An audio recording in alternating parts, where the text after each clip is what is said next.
Hello बच्चों, कैसे हो आप लोग। My name is Alok Pandey, your chemistry mentor from Advance Plus academics.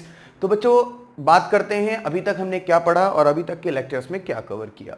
अभी तक के लेक्चर में जितना भी हमने देखा, अगर उसको रिकॉल करें तो सबसे पहले आप लोगों को हमने चैप्टर की स्टार्टिंग कराई। चैप्टर का नाम था सॉल्यूशन। सॉल्यूशन चैप्टर की स्टार्टिंग में ही सबसे पहले मैंने आपको इसको कैटेगराइज किया और सॉल्यूशन क्या होता है, टाइप्स ऑफ सॉल्यूशन क्या होते हैं। बहुत डिफरेंट टाइप के binary, secondary, tertiary, binary secondary एक ही बात हो गई, टर्शरी, क्वाटरनरी, इस तरीके के सॉल्यूशन को हमने क्लासिफाई किया था। उसके बाद हमने टॉपिक स्टार्ट किया था कॉन्सेंट्रेशन टर्म्स। कॉन्सेंट्रेशन टर्म्स में हमने छोटे से लेके बड़े टॉपिक सारे कवर किए, जिसमें हमने molality, molarity, molality, molarity, molality, mole fraction, normality के से रिलेटेड थोड़े बहुत इक्विवेलेंट के क्वेश्चंस को डिस्कस किया। और अभी तक अगर मैं आपसे बात करूं तो हमने इसे 11th लेवल पे जितना करना चाहिए था उसको कवर कर लिया है। इसके बाद जो टॉपिक इसमें बचते हैं चैप्टर में, वो चैप्टर में टॉपिक्स हैं। सबसे पहले concept of vapour pressure. Vapour pressure में एक सबसे इंपॉर्टेंट जो है वो है रॉल्ट्स लॉ, मोस्ट इंपॉर्टेंट रॉल्ट्स लॉ। इसके अलावा टॉपिक इसमें आएगा रॉल्ट्स लॉ। इसके अलावा हम इसमें पढ़ेंगे कॉलिगेटिव प्रॉपर्टीज़ के बारे में। कॉलिगेटिव प्रॉपर्टीज़ काफ़ी इंपॉर्टेंट होंगी। कॉलिगेटिव प्रॉपर्टीज़ में हम 4 कॉलिगेटिव प्रॉपर्टी पढ़ेंगे। Relative lowering of vapour pressure, ध्यान से देखें, relative lowering of vapour pressure.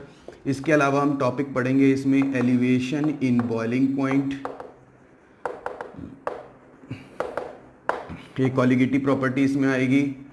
Depression in freezing point, और लास्ट एक प्रॉपर्टी होगी इसमें ऑस्मोटिक प्रेशर। इन सबको आपस में रिलेट करने के लिए हम एक टॉपिक पढ़ेंगे जिसका नाम होगा went of factor.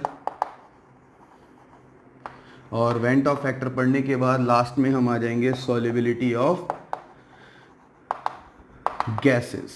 Solubility of gases में जो मेन होगा वो होगा हमारा हेनरी लॉ और उसकी एप्लीकेशंस। तो ये हमारे टॉपिक हैं जिसमें अभी हमने 2 टॉपिक कवर किए हैं। और आज के लेक्चर का जो मेन फोकस रहेगा वो रहेगा इस टॉपिक पे जिसका नाम है concept of vapour pressure. Hope so आप लोग इसको बहुत ध्यान से पढ़ेंगे और इससे रिलेटेड क्वेश्चन आना कंफर्म है। तो स्टार्ट करेंगे। एक बारी आप चाहें तो इसे देख लें, बाकी हम स्टार्ट करते हैं। सबसे पहले बात करें वेपर प्रेशर की। तो बच्चों, वेपर प्रेशर क्या होता है? वेपर प्रेशर को समझने के लिए यहां से स्टार्ट करेंगे। Concept of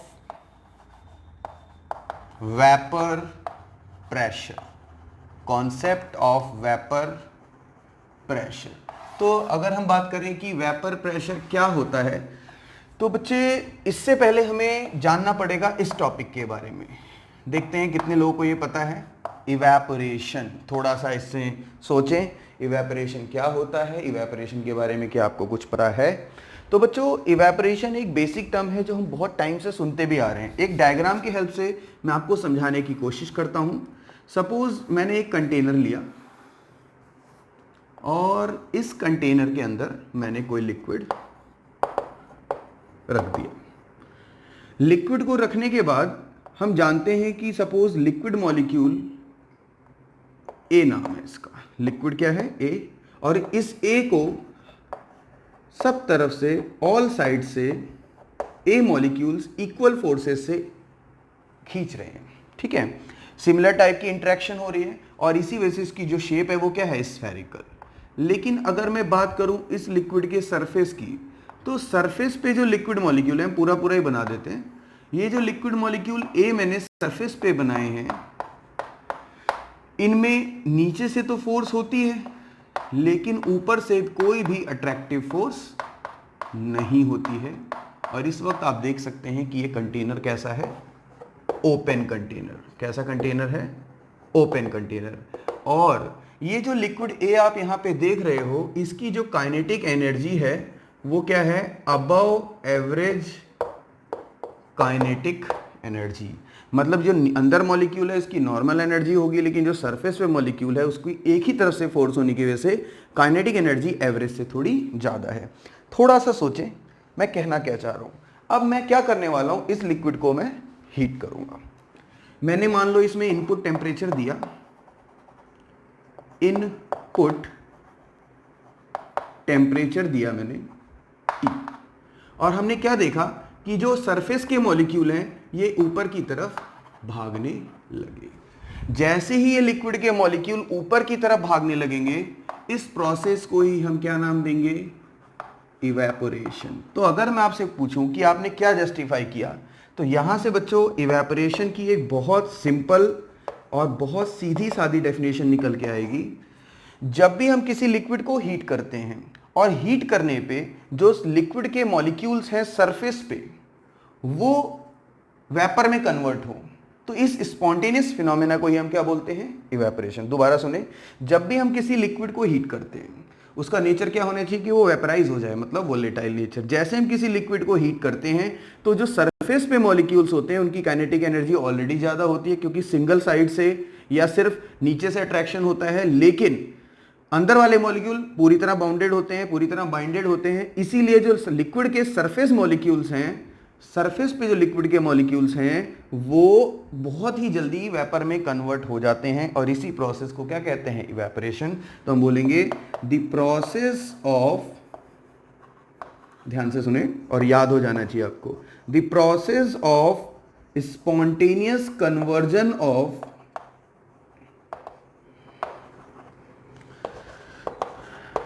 liquid molecules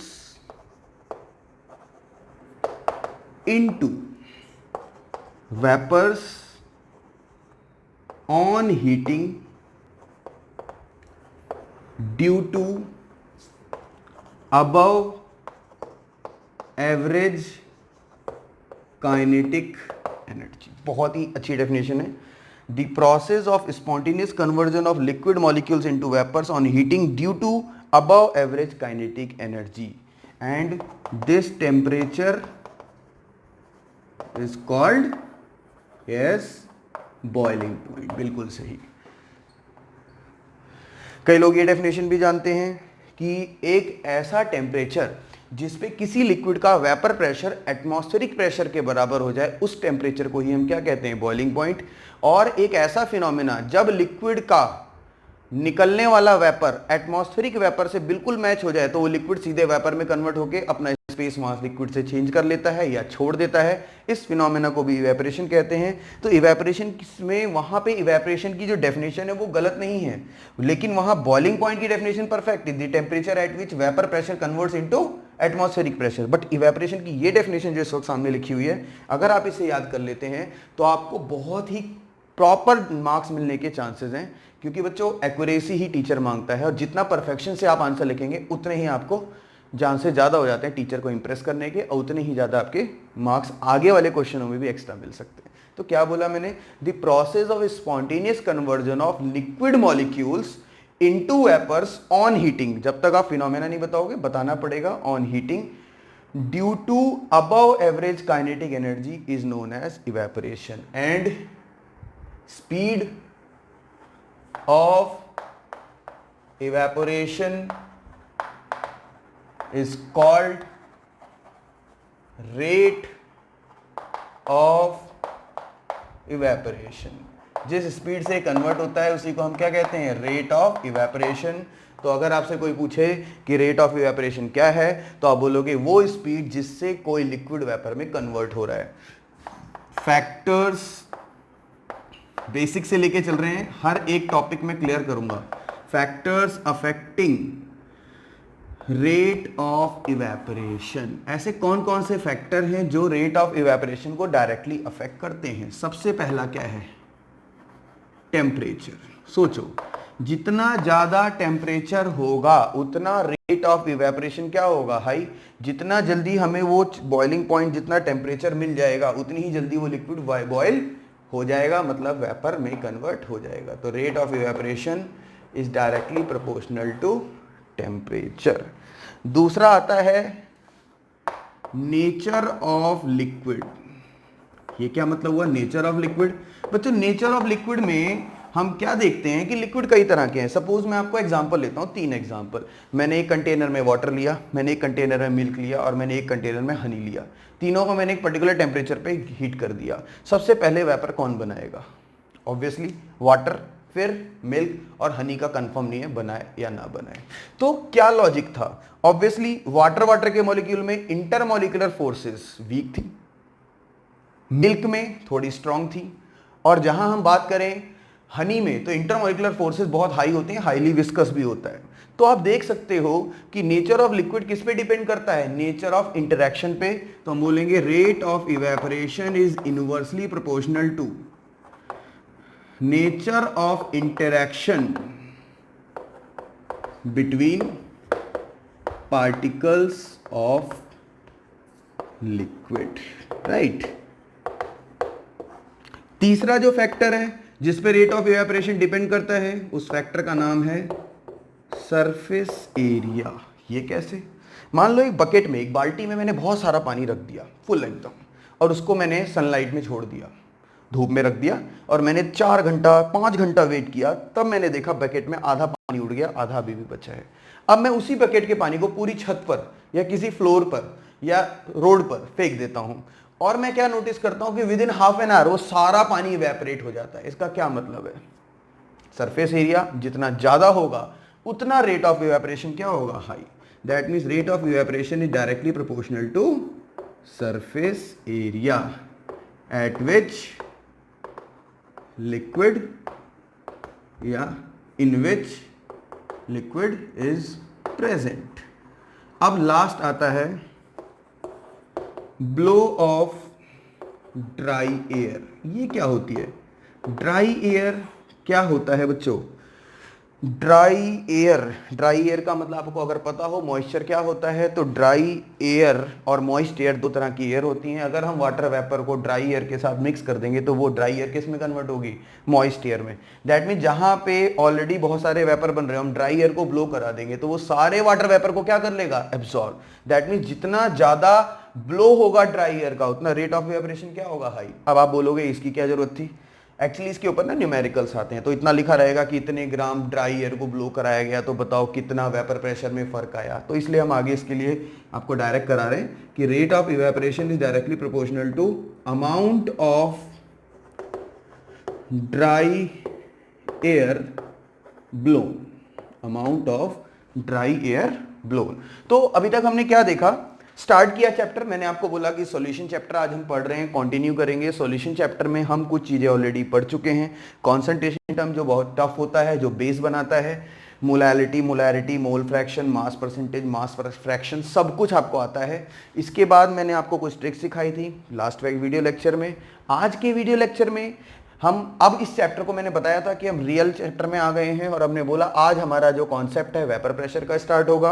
vapour pressure जानने से पहले हमें ये तो पता हो वेपर बनते कैसे हैं, और वेपर बनने के फिनोमेना को ही हम क्या कहते हैं? इवेपोरेशन। जिसमें मैंने आपको एक कंटेनर दिया जिसमें बोला कोई पर्टिकुलर लिक्विड ए है, इस लिक्विड मॉलिक्यूल के इंटीरियर में सारे तरफ से ऑल साइड से इक्वल फोर्सेस लग रही हैं। ये इक्वल फोर्स की वजह से जो इनसाइड मॉलिक्यूल है उसकी शेप कैसी है? स्फेरिकल। लेकिन जो सरफेस मॉलिक्यूल हम बना तो स्फेरिकल रहे हैं, रियल में ये जो शेप है वो कुछ इस तरह से होती है।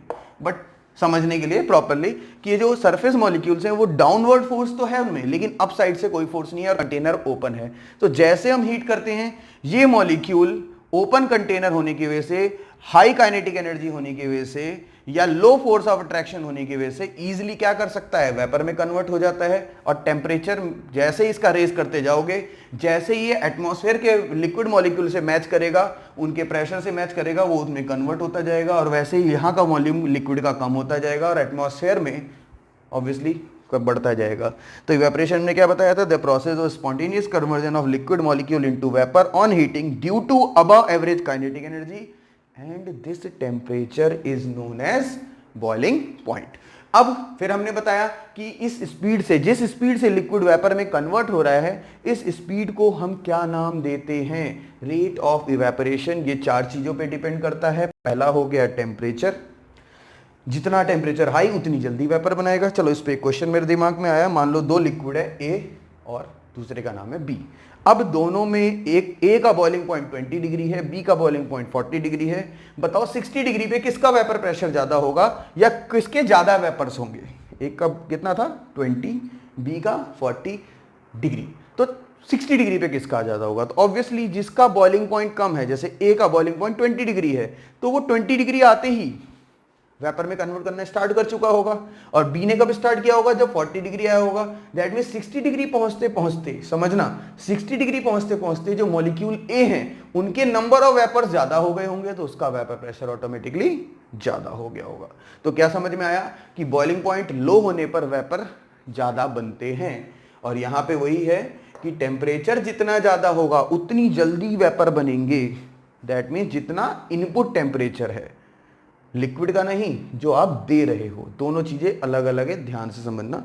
बॉइलिंग पॉइंट लिक्विड का पर्सनल टेम्परेचर होता है जिसपे वो बॉईल होता है, और ये क्या है? इनपुट टेम्परेचर जो आप दे रहे हो। तो ये एक्सटर्नल टेम्परेचर है, वो इंटरनल टेम्परेचर कंडीशन है। तो रेट ऑफ इवेपोरेशन टेम्परेचर के डायरेक्टली प्रोपोर्शनल है। लेकिन अगर आपसे पूछे रेट ऑफ इवेपोरेशन का बॉइलिंग पॉइंट से क्या लेना देना है, तो बॉइलिंग पॉइंट जितना लो होगा उतना रेट ऑफ इवेपोरेशन क्या होगा? हाई। अच्छा पॉइंट बना। इसके बाद आता है nature of liquid. Nature of liquid में बोला लिक्विड डिपेंड किस पे करता है? इंटरमोलिकुलर फोर्सेस पे। अलग अलग लिक्विड की अलग अलग इंटरमोलिकुलर फोर्सेस होते हैं, किसी की कम किसी की ज्यादा। जिस मॉलिक्यूल की इंटरमोलिकुलर फोर्स ऑलरेडी वीक है उनको तोड़ना आसान है। तो दैट मीन्स रेट इंटरेक्शन जितना वीक होगा रेट ऑफ इवेपोरेशन उतना फास्ट होगा। फिर क्या है? Surface area. सरफेस एरिया जितना ज्यादा होगा उतना मॉलिक्यूल को ज्यादा इवेपोरेट अपना लेवल छोड़ने में टाइम कम लगेगा, रेट ऑफ इवेपोरेशन बढ़ जाएगा। ब्लो ऑफ ड्राइयर, जितना आप ड्राइयर ब्लो करोगे वो वेपर्स को उतनी जल्दी एब्जॉर्ब करके किस में कन्वर्ट हो जाएंगी? मॉइस्ट एयर में। तो जो ड्राई एयर है उनका ब्लो जो है जितना फास्ट होगा उतना रेट ऑफ इवेपोरेशन वो बढ़ा देगा। तो मैं थोड़ा सा टाइम देता हूं आपको, इसका एक पॉज लीजिए और फटाफट इसे नोट कर लीजिए। चलो तो बच्चे स्टार्ट करते हैं हम अगला टॉपिक। अभी तक हमने पढ़ा इवेपोरेशन क्या होता है, हमें क्लियर हो गया। हमने देखा रेट ऑफ इवेपोरेशन किन फैक्टर पे डिपेंड करता है, क्लियर है। अब हम आते हैं मेन पॉइंट पे, वेपर प्रेशर होता क्या है।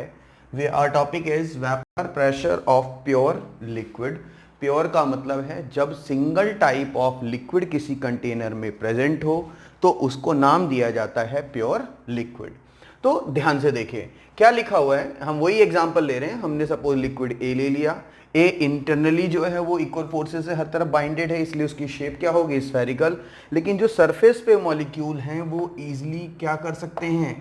काइनेटिक एनर्जी हाई होने की वजह से आसानी से किस में कन्वर्ट हो सकते हैं? वेपर में। लेकिन इस बारी जो हमारा कंटेनर है हमने उसको क्या कंसीडर किया हुआ है?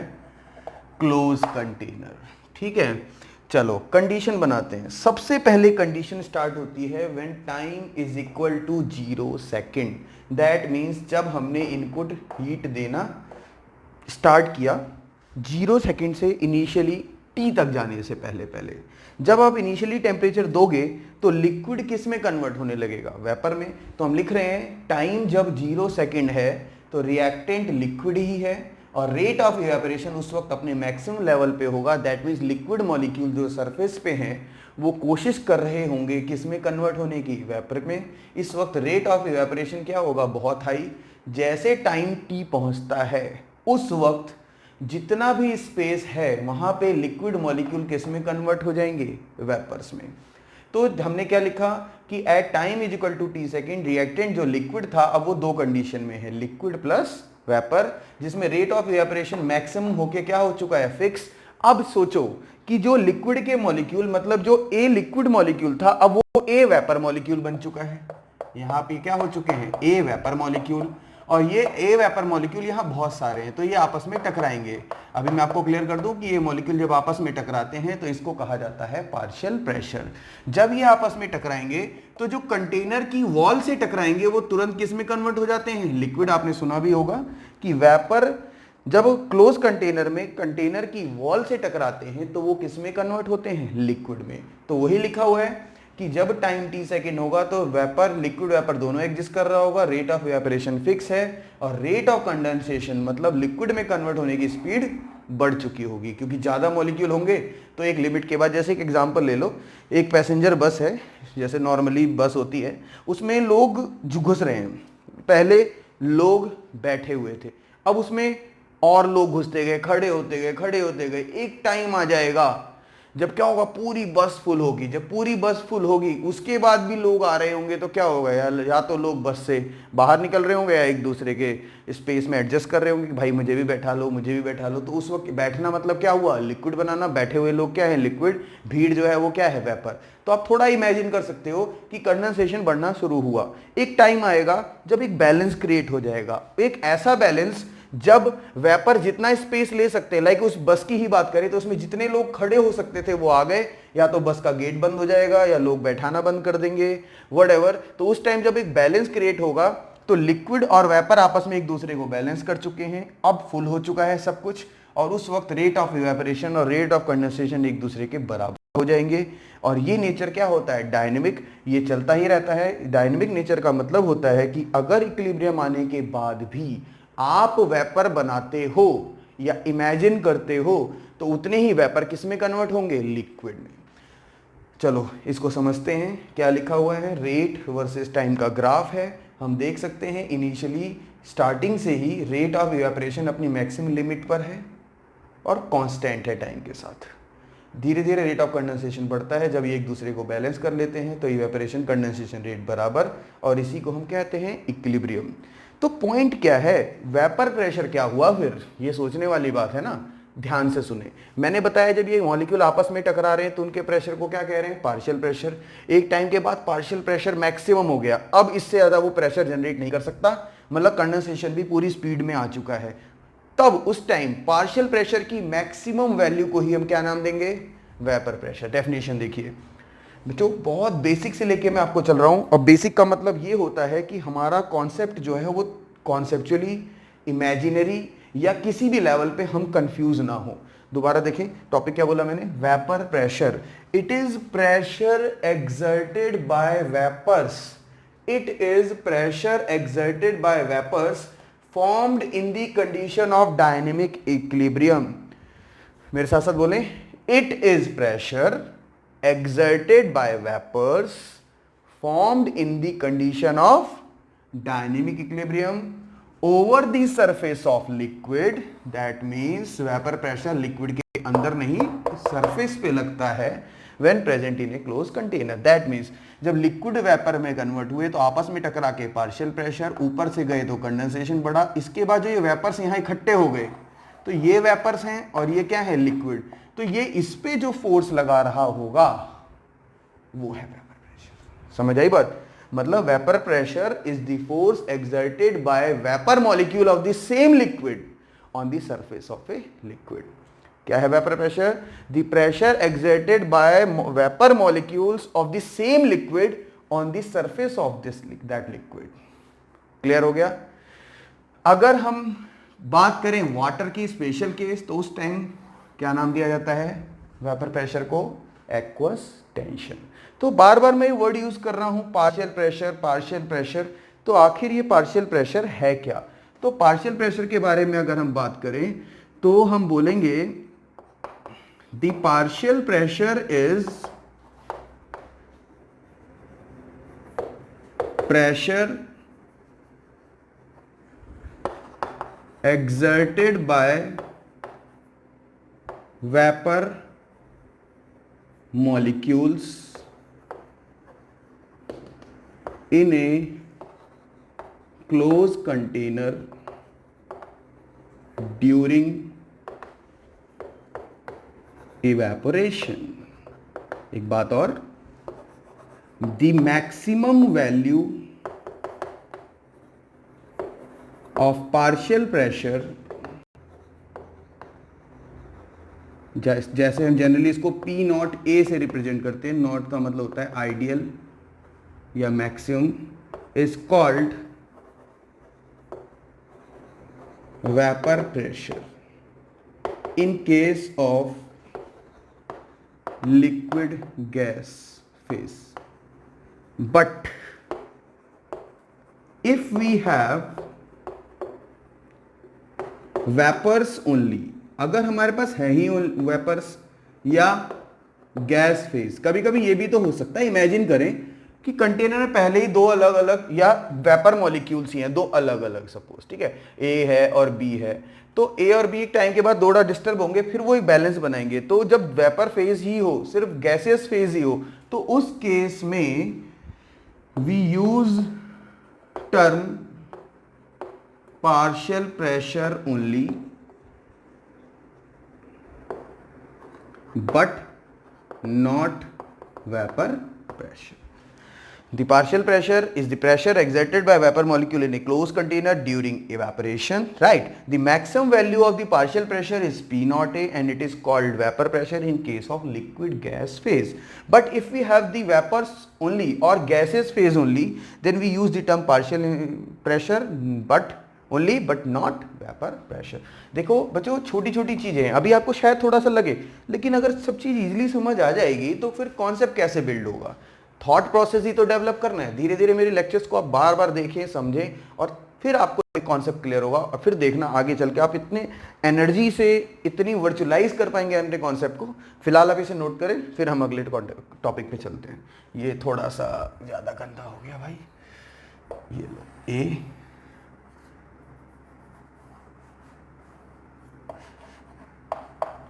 तो हम थोड़ा सा टाइम भी बचा रहे हैं, जिससे कि वीडियो का वो कट कर देते हैं पोर्शन जिसमें हमें लिखना होता है, जिससे कि हमारा वीडियो का टाइम स्लॉट भी कम हो जाए और आपको समझाने पे ज़्यादा फोकस किया जाए।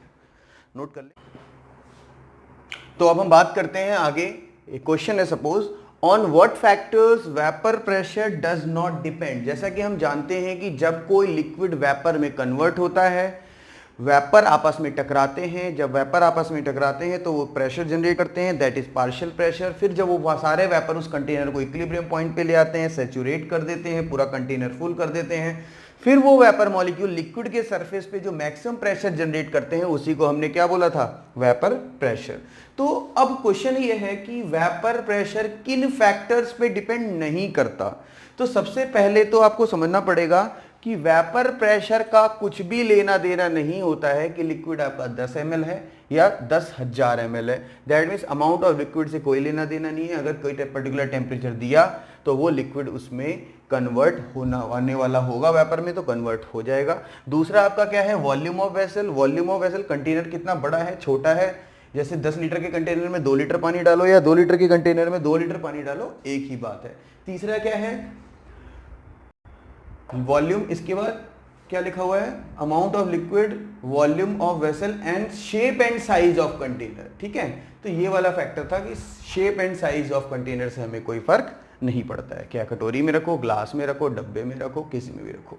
अब आता है मेन पॉइंट, ये पूछा जाता है on what factors vapour pressure depends. Vapour pressure कौन से फैक्टर पे डिपेंड करता है? तो इसको समझने के लिए जैसे मैंने लिखा है, let us take some examples, let us understand with the help of example. हमारे सामने 2 कंटेनर हैं, एक में वाटर है और एक में हमारे पास इथेनॉल है। वाटर मॉलिक्यूल के बीच में जो फोर्स ऑफ अट्रैक्शन है वो स्ट्रॉन्ग हाइड्रोजन बॉन्ड है, लेकिन इथेनॉल में एल्काइल ग्रुप होने की वजह से ये हाइड्रोजन बॉन्ड को वीक कर देता है। और यहाँ देखिए हाइड्रोजन है और यहाँ पे कौन सा ग्रुप है? इथाइल। तो इथाइल ग्रुप जो है वो हाइड्रोजन बॉन्ड को वीक कर देता है। हाइड्रोजन बॉन्ड वीक होने की वजह से ऑटोमेटिकली जो मॉलिक्यूल हैं वो दूर हो जाएंगे और उनके वेपर ज़्यादा जनरेट होंगे। इसीलिए जिसकी इंटरेक्टिव फोर्सेस जितनी कम होती हैं उतना वेपर प्रेशर ज़्यादा होता है। एक और एग्जाम्पल देखते हैं, जैसे कि लिखा हुआ इथेनॉल, ग्लाइकॉल और ग्लिसरॉल। तो आप बच्चों देख सकते हो इथेनॉल में एक एल्काइल ग्रुप है, यहाँ 2 हैं और यहाँ 3 ग्रुप हैं। एल्काइल ग्रुप जितने ज़्यादा बढ़ते जाएंगे, यहाँ पे हम हाइड्रोजन बॉन्डिंग को उतना ही स्ट्रॉन्ग कर देंगे और उसका रीजन साथ में क्या है कि ऑक्सीजन ग्रुप बढ़ रहा है। तो यहाँ पे जो फैक्टर था वो हाइड्रोजन का कंपैरिजन था एल्काइल से, लेकिन यहाँ एल्काइल ग्रुप बढ़ने के साथ साथ OH ग्रुप बढ़ रहे हैं। और जब OH ग्रुप बढ़ेंगे, ऑक्सीजन ग्रुप बढ़ेगा, हाइड्रोजन बढ़ेगा, तो इसमें हो रही है सिर्फ इंटरमॉलिक्यूलर फोर्सेज, और यहाँ इंट्रामॉलिक्यूलर फोर्सेज भी अपना रोल प्ले करेंगी और हाइड्रोजन बॉन्ड को स्ट्रॉन्ग कर देंगी। तो देखो, अगर हम समझें इस चीज को, तो यहाँ पे आपको हाइड्रोजन बॉन्ड एल्काइल ग्रुप बढ़ने से बढ़ रही है बिकॉज ऑक्सीजन ग्रुप आने की वजह से इंटर के साथ साथ इंट्रामॉलिक्यूलर हाइड्रोजन बॉन्डिंग का भी रोल आ रहा है। तो ध्यान रखें, यहाँ स्ट्रॉन्गेस्ट हाइड्रोजन बॉन्डिंग है, इसका मतलब वेपर प्रेशर इसका कम, इसका और कम, और इसका सबसे कम, इसका नॉर्मल और इसका सबसे ज्यादा होगा। तो आपने क्या देखा कि वेपर और प्रेशर में अगर मैं नेचर ऑफ लिक्विड की बात करूं तो सारा डिपेंड करता है इंटरमोलिकुलर फोर्स पे। तो लिक्विड के अंदर आपस में कैसी फोर्सेस हैं वो डिसाइड करती हैं कि उसका वेपर प्रेशर कितना होगा। इसके बाद आता है कि जैसे फोर्स ऑफ अट्रैक्शन है तो उसमें हम लिक्विड को कैसे क्लासिफाई करते हैं या सब्सटेंस को कैसे क्लासिफाई करते हैं, एक वोलेटाइल और एक नॉन वोलेटाइल। वोलेटाइल क्या होंगे, जो आसानी से वेपर में कन्वर्ट हो जाते हैं और जैसे वो वेपराइज हो जाते हैं, जैसे इथेनॉल, वाटर और बेंजीन और टॉयलिन। ये चार नाम बहुत ज़्यादा एग्जाम में पूछे जाते हैं, इसको आप अपने दिमाग में बैठा ले। क्या क्या है, इथेनॉल, दूसरा क्या है वाटर, फिर क्या है बेंजीन और एक क्या है टॉलिन। ठीक है, इसके बाद नॉन वोलेटाइल सब्सटेंसेस क्या होते हैं, जो आसानी से वेपराइज नहीं होते या होते ही नहीं हैं। ठीक है, ना के बराबर वेपराइज होते हैं। इसमें भी फेमस नाम है urea NH2CO NH2, glucose C6H12O6 और सुक्रोज C12H22O11। तो अभी तक हमने पहला फैक्टर पढ़ा, इसको आप नोट कर लीजिए, एक पॉज ले लीजिए फटाफट। चलिए, इसके बाद अगला फैक्टर है बच्चों टेम्परेचर। अगर मैं आपसे पूछूं कि टेम्परेचर का क्या इफेक्ट होता है, आप बता सकते हैं टेम्परेचर क्या करता है? ऑब्वियसली अगर टेम्परेचर का इफेक्ट देखें तो वो काइनेटिक एनर्जी को डायरेक्टली अफेक्ट करता है। तो हम यहाँ पे इस फैक्टर को लेके आएंगे कि जो सेकेंड हमारा फैक्टर है जो इसको अफेक्ट करेगा, उस फैक्टर का नाम है टेम्परेचर। तो बच्चों दूसरा फैक्टर मैं यहाँ लिख रहा हूँ टेम्परेचर। तो हम बोलेंगे higher the temperature, more will be the kinetic energy of molecules, so more will be vapor pressure. Vapor pressure will be directly proportional to kinetic energy, will be directly proportional to temperature. Hope so आपको ये दोनों factor समझ आ गए होंगे। अब एक numerical करते हैं। न्यूमेरिकल क्या है आपके पास, क्या पूछा गया है कि calculate the amount of water, A part, calculate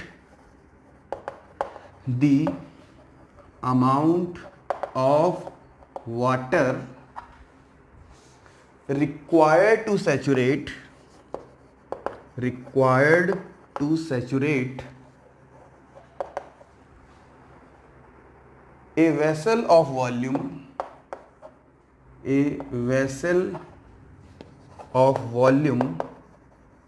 82 liter at 300 Kelvin when vapor pressure of water at 300 Kelvin is 38 torr. A part. B part, if 5 gram of water is introduced, if 5 gram of water is introduced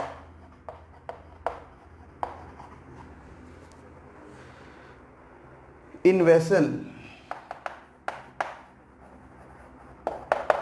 initially evacuated, then find percentage of water which will vaporize,